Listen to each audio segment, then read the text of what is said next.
UP विधानसभा चुनाव की तारीखें घोषित हो चुकी हैं। 7 चरणों में चुनाव होना है। अभी हम यूपी के सीतापुर जिले में हैं। यहाँ पे चौथे चरण में चुनाव होना सुनिश्चित हुआ है। सीड्स ऑफ रूरल इंडिया और बहन बाग्स के साझा प्रयास से हमने एक विशेष कैंपेन की शुरुआत की है, जिसका नाम है आधी आबादी पूरी बात। इस कैंपेन के तहत हम यूपी के अलग अलग जिलों में जा रहे हैं। हम कुछ महिला उम्मीदवारों से मिल रहे हैं, कुछ महिलाओं के मुद्दों को उनके नज़रिए से समझने की कोशिश कर रहे हैं। हम पहले चरण में यूपी के जालौन जिले में गए थे, जहां पे हमने एक महिला उम्मीदवार का साक्षात्कार किया था। अभी हम सीतापुर जिले में आए हैं। हमारे साथ कांग्रेस पार्टी की एक महिला उम्मीदवार है।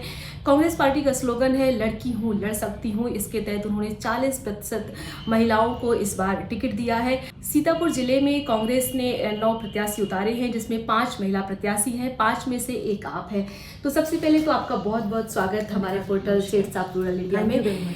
आप लंबे समय से महिलाओं के लिए काम कर रही हैं। आप पूर्व राष्ट्रीय महिला आयोग की सदस्य रह चुकी हैं। 9 साल आप शिक्षक रही हैं। आपको बच्चों को पढ़ाना आपका शौक रहा है। आपने लंबे समय से महिलाओं के मुद्दों पे काम किया है और आप एक महिला उम्मीदवार हैं, राजनीतिक पार्टी में आई हैं। थोड़ा हम आपके बारे में जानते हैं। आपका पूरा परिचय। मेरा नाम शमीना शफीक है और मेरी पैदाइश और मेरी शिक्षा शुरुआती जो हुई वो लखनऊ में हुई है और शादी सन 90 में हुई थी हमारी। और तब से अब तक हम सीतापुर में ही रहे हैं। हमारे 2 बच्चे हैं, जुड़वा हैं और छोटा सा परिवार है। 2012 में पार्टी ने मौका दिया, राष्ट्रीय महिला आयोग का सदस्य बनाया और 3 साल 2000 से 12-15 मैंने दिल्ली में राष्ट्रीय महिला आयोग की सदस्य होते हुए पूरे देश में महिलाओं की जो स्थिति है उसको जाना, उसको समझा और जितनी मदद कर सकती थी करी, जितनी आवाज़ बन सकती थी बनी। उससे पहले जो मेरा सबसे पहला प्यार जिसको कहते हैं वो है शिक्षिका, क्योंकि मेरे लिए एक ऐसा माध्यम है शिक्षक होना। जब हम जैसे कहते नहीं, कुम्हार को आप कच्ची मिट्टी दे दीजिए, गीली मिट्टी दे दिए तो वो कोई भी सांचे में मिट्टी ढाल के उसका एक अच्छा शेप दे देता है। मुझे लगता है शिक्षकों का, टीचर्स का एक बहुत बड़ा रोल होता है समाज की संरचना करना और हमें पढ़ाना बहुत पसंद है। तो yes, I have taught for several years in schools और मुझे बहुत शौक़ है पढ़ाने का। और पढ़ाते पढ़ाते सामाजिक कार्य करते करते राजनीति में आई। राजनीति में जब आई थी तो लगा नहीं था कि मैं फुल टाइम पॉलिटिक्स कर पाऊँगी, क्योंकि मुझे पढ़ाने का बड़ा शौक़ था। मगर एक छोटी सी आदत है, वो ये कि अगर कुछ करती हूँ तो I want to give 100% of mind. तो जब मैं पॉलिटिक्स में आई और जब महिलाओं के साथ मेरा इंटरेक्शन शुरू हुआ और हर वर्ग की महिलाओं के साथ इंटरेक्शन शुरू हुआ, तो मुझे रियलाइज़ हुआ कि ये कुछ समय देने वाला काम नहीं है, मुझे इसमें अपने 24 घंटे देने पड़ेंगे। तो फिर मैंने अपने जो टीचिंग प्रोफेशन था उससे जिसको कहना चाहिए उसको छोड़ा। मैंने रिज़ाइन किया अपनी पोस्ट से और आई स्टार्टेड वर्किंग। तो बस ये छोटी सी जर्नी है, थोड़ा थोड़ा काम करते हैं और कोशिश करते हैं कि महिलाओं की, बच्चों की, युवाओं की आवाज़ बन सके और अपने शहर को कुछ कर सके। मेरा आपसे सवाल है एक कि आपको राजनीति में आने का मोटिवेशन कैसे मिला? बड़ा इंटरेस्टिंग सी बात है एक्चुअली। मेरी सास सलमा बेगम कांग्रेस पार्टी की बहुत ही जिसको कहना चाहिए सशक्त नेत्री थी और उन्होंने बहुत काम किया था सीतापुर में ही नहीं, उत्तर प्रदेश में पीसीसी की सदस्य रही हैं, महासचिव रही हैं प्रदेश की। और मगर उनके रहते जब तक वो इस दुनिया में रही, मेरा पॉलिटिक्स में कोई इंटरेस्ट नहीं था। हाँ, मैं पॉलिटिक्स देखती थी, समझती थी, मगर कभी भी सोचा नहीं था कि पॉलिटिक्स में आऊँगी। उनके निधन के बाद काफ़ी यहाँ पर बार बार बात होती थी हमारे घर पे कि भाई शहर के लोग कहते थे कि इस घर से राजनीति ख़त्म हो गई है क्योंकि मम्मी नहीं रही, तो यहाँ कुछ होना चाहिए। बट मेरा इंटरेस्ट नहीं था।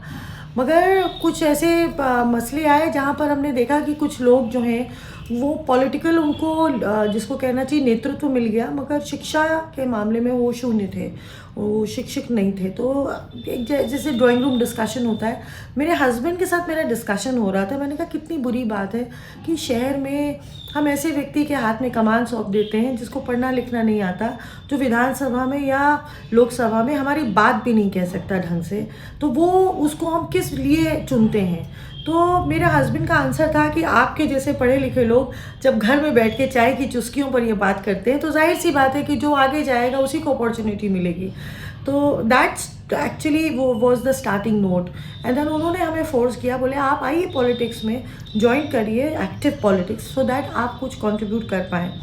And that is the starting point of my journey. Hmm. अभी यूपी में केवल 10% महिलाएं विधायक हैं। जी। एक महिला होने के नाते आप पॉलिटिक्स में किस तरह की चुनौतियां देखती हैं? देखिए, एक महिला होने के नाते मुझे लगता है जो सबसे बड़ी पॉलिटिकल चुनौती होती है महिलाओं के लिए, क्योंकि जिस वक्त मैं एक शिक्षिका थी और पॉलिटिक्स में गई तो बड़ा अनकंफर्टेबल सा एटमॉस्फेयर लगता है किसी भी जो नॉन पॉलिटिकल बैकग्राउंड से आता है, ख़ासतौर से महिलाएं आती हैं, क्योंकि पॉलिटिक्स में डोमिनेशन मर्दों का है।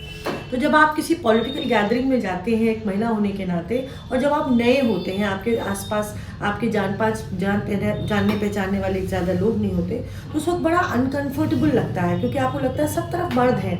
अच्छा, वो एक टिपिकल पॉलिटिकल एक तरीका हो गया है, वाइट कुर्ता पजामा होगा, गमछा पड़ा होगा, एक पर्टिकुलर किस्म की बात हो रही होगी, तो उसमें महिलाएं अपने आप को इनिशियली बहुत अनफिट महसूस करती हैं। उनको लगता है हम यहाँ पे फिट नहीं हो पा रहे हैं, और इनिशियल अगर उनको कंफर्ट जोन नहीं आता तो कई बार वो आगे बढ़ने के बजाय पीछे हट जाती हैं, 2 कदम पीछे हटा लेती हैं।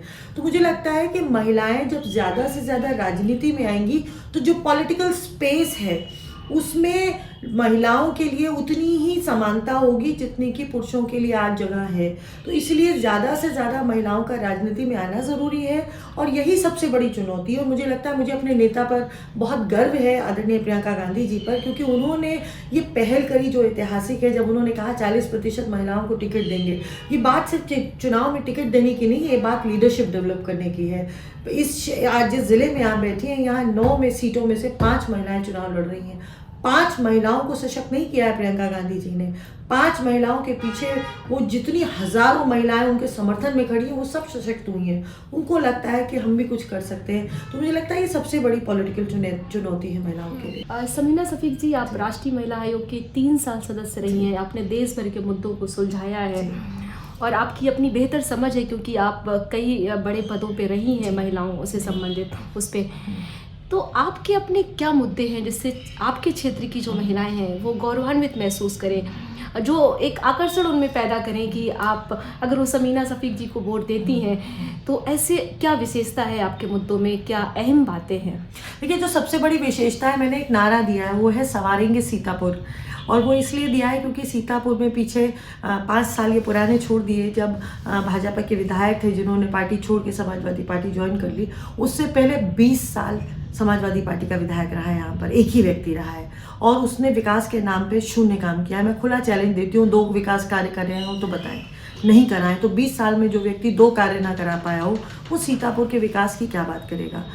जो बच्चा पैदा हुआ था 25 साल पहले, आज वो 25 साल का नौजवान है, नौकरी के लिए दर दर भटक रहा है, उसके पास नौकरी नहीं है, और नौजवान बहनें भी हैं और भाई भी हैं। तो जो मेरा सबसे बड़ा वादा है वो ये है कि मैं 10 तारीख को मेरे नसीब में क्या है, मेरा जो ये एक परीक्षा की घड़ी है, इसका रिजल्ट क्या निकलेगा ये मुझे नहीं पता है, मगर मेरा वादा है मेरे सीतापुर के बच्चों से कि हर 3 महीने पर एक रोज़गार मेला लगेगा। वो लड़कियों के लिए भी उतनी बड़ी अपॉर्चुनिटी होगी जितना लड़कों के लिए होगा, क्योंकि देखिए ये 1 घंटे की दूरी पे है लखनऊ से। आप जहाँ बैठी हैं, ये शहर जो है वो 1 से सवा घंटा लगता है, आप लखनऊ चले जाते हैं, उसके बावजूद यहाँ अपॉर्चुनिटीज़ शून्य है, बच्चों को नौकरियों के लिए भटकना पड़ता है। तो जो सबसे बड़ी समस्या है, चाहे लड़कियों की हो चाहे लड़कियों की हो, वो ये है कि शिक्षा के बाद उनको अपॉर्चुनिटीज़ नहीं मिल रही हैं। तो मेरा वादा है उनसे।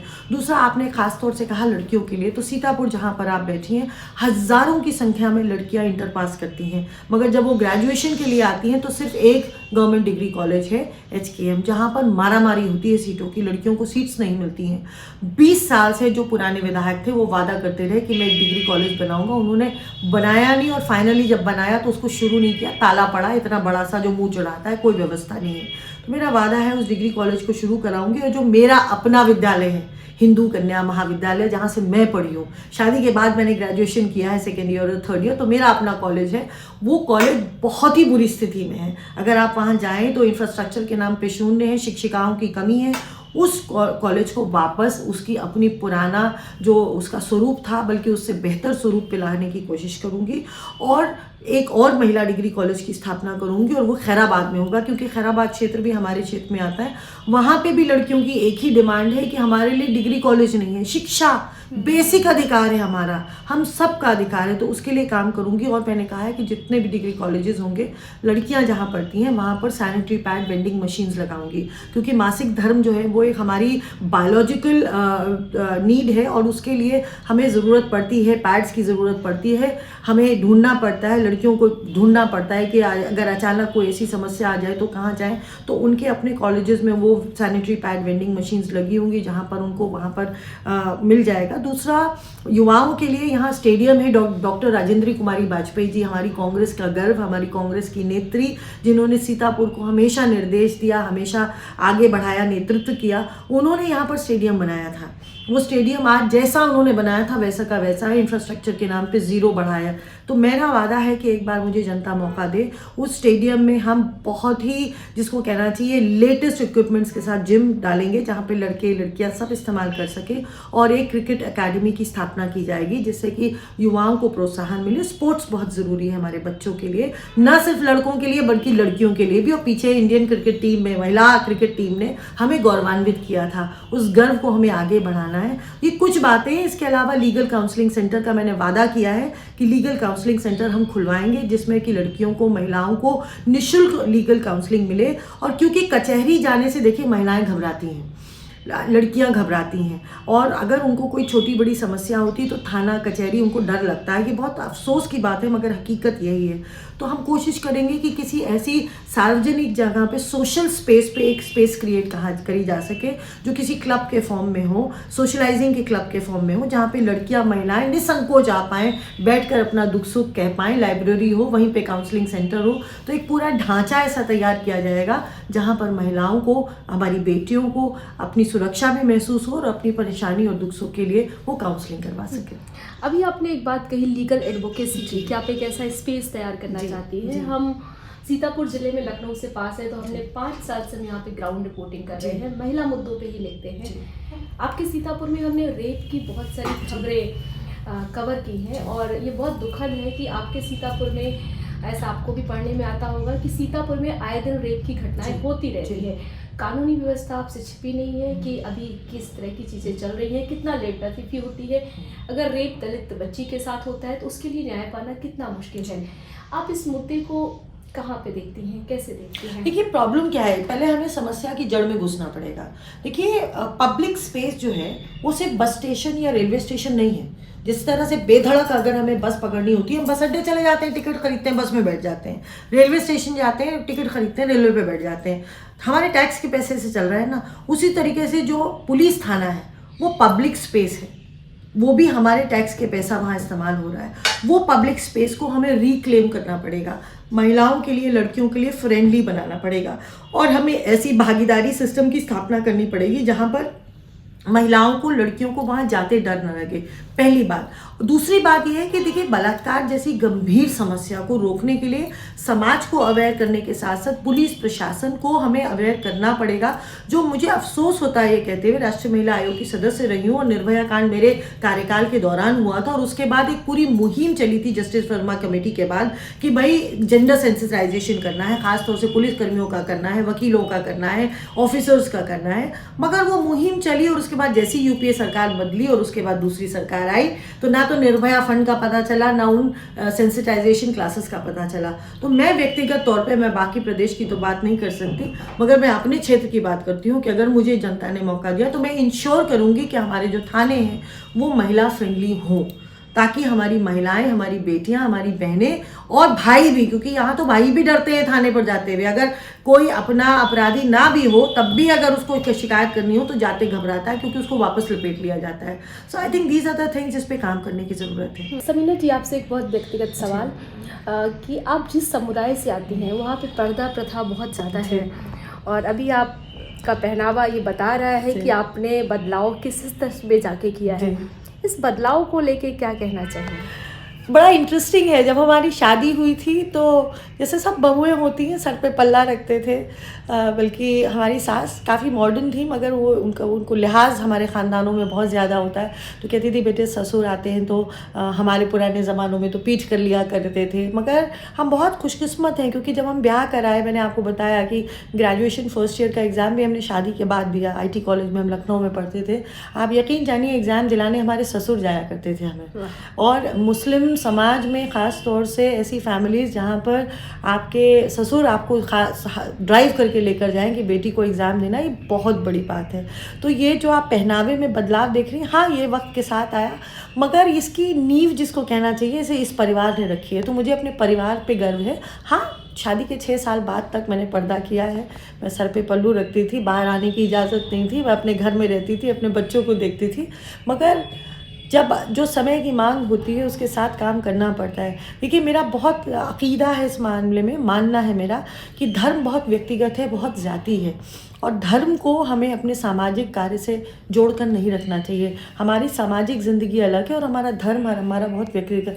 अल्हम्दुलिल्लाह मैं हज करे हुए हूँ, हज करके आई हूँ, और दीन से जितना मेरा जिसको कहना चाहिए नाता है, ये मेरे और ऊपर वाले के बीच की बात है। मगर दुनिया से भी मेरा जो नाता है वो मुझे ध्यान में रखना है। तो मुझे लगता है यही काफ़ी है। बाकी कभी सोचा नहीं कि पहनावा कैसा है, जो दिल में आता है पहनती हूँ। साड़ी मुझे बहुत अच्छी लगती है, इसलिए साड़ियाँ पहनती हूँ। जी।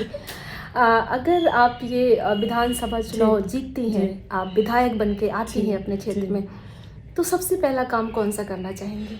मैंने आपसे कहा और ये मैं वादा कर रही हूँ। अभी मैंने अपना लोकल मैनिफेस्टो रिलीज़ नहीं किया है। 2-3 दिन में मैं अपना लोकल मैनिफेस्टो रिलीज़ करूँगी, और मेरा पहला वादा है। मैंने कहा कि मेरा नसीब क्या है 10 तारीख। आपने कहा जीतेंगी तब क्या करेंगी, मैंने तो कहा मैं कुछ भी हो जाए, मेरा पहला वादा है कि मैं अपने बच्चों के लिए, अपने शहर के बच्चों के लिए, चाहे वो लड़कियां हों चाहे वो बेटे हों, उन सब के लिए रोज़गार मेला लगवाऊंगी 3 महीने के अंदर, और ये निरंतर प्रयास जारी रहेगा। बहुत बड़ी समस्या जो सीतापुर की है, इंस्टीट्यूशनल इंफ्रास्ट्रक्चर तो ज़रूरत है, मगर यहाँ जाम की बहुत बड़ी समस्या है, बहुत बड़ी समस्या है। मुझे लगता है उस जाम की समस्या को हमें बाकायदा प्रशासन के साथ बैठकर समझना होगा और उसको दूर करने का प्रयास करना होगा। यहाँ पर एक ये जिस शहर में आप हैं, बदकिस्मती से यहाँ के एक हिस्से को पुराना कहा जाता है वो पुराना सीतापुर है। मेरा मानना है कि वो पुराना सीतापुर नहीं है, ये पूरा असली सीतापुर है, क्योंकि शहर के जिस कोने को पुराना कहा जाता है, गोपाल घाट वहीं पर है और कब्रिस्तान वहीं पर है। हिंदुओं का सबसे पुराना मंदिर वहीं पर है, और वहाँ पर हिंदू मुस्लिम एकता का सबसे बड़ा प्रतीक जिसको कहना चाहिए वो शहर का हिस्सा है। तो ये शहर की जो दूरियां हैं, इन दूरियों को मिटाने के लिए वो हिस्सा और ये हिस्सा, इस दूरी को मिटाने के लिए जो पहला काम करूँगी, उस शहर के उस कोने में भी विकास करना होगा। वहाँ डिवाइडर नहीं है। इतने ज़माने हो गए, इतना साल हो गए, एक व्यक्ति को 20 साल की विधायकी और 15 साल की चेयरमैनी इस शहर ने दे दी, मगर एक डिवाइडर उस तरफ नहीं दिया गया। तो पहली प्राथमिकता में एक डिवाइडर है, वहाँ पर जीत जाऊँगी तो उस तरफ एक डिवाइडर ज़रूर बनेगा। जाम की समस्या से निजात दिलाऊँगी, और मैं पूरा मेरा जो मैनिफेस्टो है उसमें आप देखेंगे फेज़ वाइज व्या करूँगी। ट्रॉमा सेंटर बंद पड़ा हुआ है, तीसरी लहर आ गई कोरोना की, ट्रॉमा सेंटर ताला बंद पड़ा हुआ है हमारे शहर में जहां आप बैठी हैं। अगर कोई थोड़ी सी भी सीरियस बीमारी होती है तो आपको पता है ज़िला अस्पताल यहाँ से वॉकिंग डिस्टेंस पे 1960 का बना हुआ है। आज तक इंफ्रास्ट्रक्चरल डेवलपमेंट नहीं हुआ है वहाँ पर, व्यक्ति को लखनऊ जाना पड़ता है और कई बार बीच में सांसें तोड़ देता है। तो हेल्थ बहुत बड़ा इंपॉर्टेंस है, और सबसे पहला काम जो करूँगी वो ट्रॉमा सेंटर को शुरू कराने का काम करूँगी। समीना जी, आपको जीत की हमारी तरफ से अग्रिम बधाई और शुभकामनाएं। और आपने अपनी बातचीत में बहुत ही बेसिक मुद्दे उठाए हैं, आपने अपने क्षेत्र की बहुत ही बेसिक बातों पे ध्यान दिया है, और जिस कॉन्सेप्ट के साथ कि लड़की हूँ लड़ सकती हूँ, उनकी जो आपकी टैगलाइन है, जिस बिहार पे 40% महिला प्रत्याशियों को टिकट दिया गया है, आपने अपने मैनिफेस्टो में, आपने अपने वार्तालाप में उस 40% से मुझे लगता है 50% का पूरा ध्यान रखा है, क्योंकि आप खुद लंबे समय तक महिलाओं के साथ काम कर चुकी हैं। आपके पास उसकी बेहतर समझ है महिला के मुद्दों की, और महिलाओं के लिए क्या चुनौतियाँ हैं उसको आप की बेहतर जो आपका अनुभव रहा है, मुझे लगता है कि आप बेहतर अपने कार्यक्षेत्र में काम करेंगी। आपको बहुत धन्यवाद, बहुत शुक्रिया कि आपने इस व्यस्ततम समय में हमें वक्त दिया, और मेरी शुभकामनाएं आपके साथ। धन्यवाद, बहुत बहुत शुक्रिया, बहुत बहुत शुक्रिया। ये मेरी कर्म भूमि है, ये मेरा ससुराल है और यहाँ के लिए करना मेरा कर्तव्य है।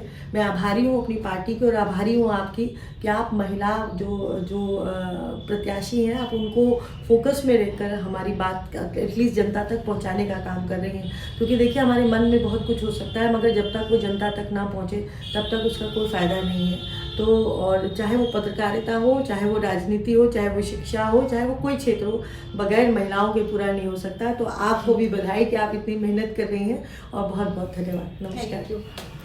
तो दोस्तों, आधी आबादी पूरी बात, ये हमारी टैगलाइन है सेट्स ऑफ रूरल इंडिया। और बहन बॉक्स के साझा प्रयास से हम ऐसी कई महिला प्रत्याशियों का इंटरव्यू आपके सामने आने वाले दिनों पे अपने चैनल पे ले आएंगे।